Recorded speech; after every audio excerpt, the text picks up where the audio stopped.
नमस्कार आदाब दोस्तों, हमारा नाम है आज़ाद और आप देख रहे हैं आज़ाद बोल।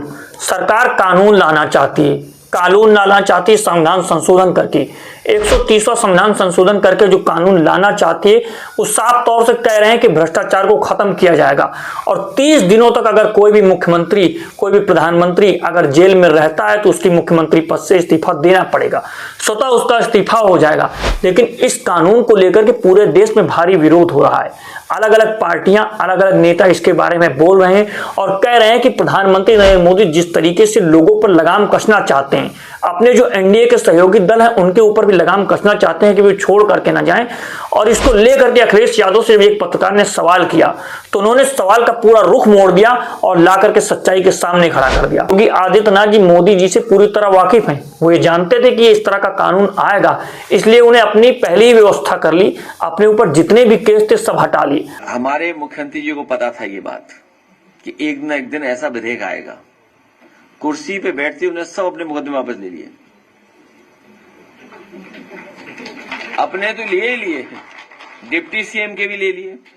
आपने अखिलेश यादव जी का वीडियो देखा, उन्होंने किस तरह से उस मुद्दे को एक दूसरे मुद्दे के साथ जो आमने सामने हैं उनको सामने खड़ा किया और सच्चाई मीडिया के सामने रखी। कि मुद्दे को लेकर के अलग नेताओं की हमने बात की तो संजय सिंह क्या कह रहे हैं। संजय सिंह जिस आधार पर बता रहे हैं कि जैसे रोमियो जूलियट का प्यार था, उसी तरह से प्रधानमंत्री नरेंद्र मोदी और भ्रष्टाचार का आपस में प्यार है जो पूरी दुनिया में मशहूर है। उनकी पहले आप यह बात सुन लीजिए कि सरकार एक गैर संवैधानिक और गैर लोकतांत्रिक बिल लेके आ रही है।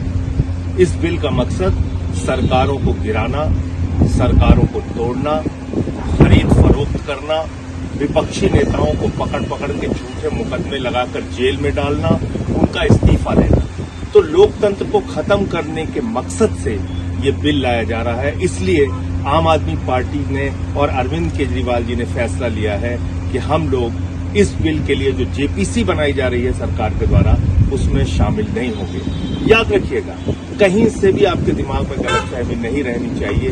भ्रष्टाचार के खिलाफ ये बिल नहीं लाया जा रहा है, क्योंकि भ्रष्टाचारियों से भारतीय जनता पार्टी का प्रेम उसी प्रकार से है जैसे हीर का रांझा से था, लैला का मजनू से था, रोमियो का जूलियट से था। तो इसलिए ये कोई भ्रष्टाचार के खिलाफ बिल नहीं है, क्योंकि आप जानते हैं मोदी जी को तो भ्रष्टाचारियों से प्यार है, भारतीय जनता पार्टी को भ्रष्टाचारियों से प्यार है। और आपको तो खूब याद होगा किसकी पार्टी में है अजीत पवार, नारायण राणे, छगन भुजबल, हसन मुशर्रफ, किसकी पार्टी में है जनार्दन रेड्डी, येदियुरप्पा, किसकी पार्टी में है शारदा नारदा घोटाले के मुकुल राय, शुभेंदु अधिकारी, हेमंत बिस्वा शर्मा। ये तमाम भ्रष्टाचारी आज किस पार्टी में है?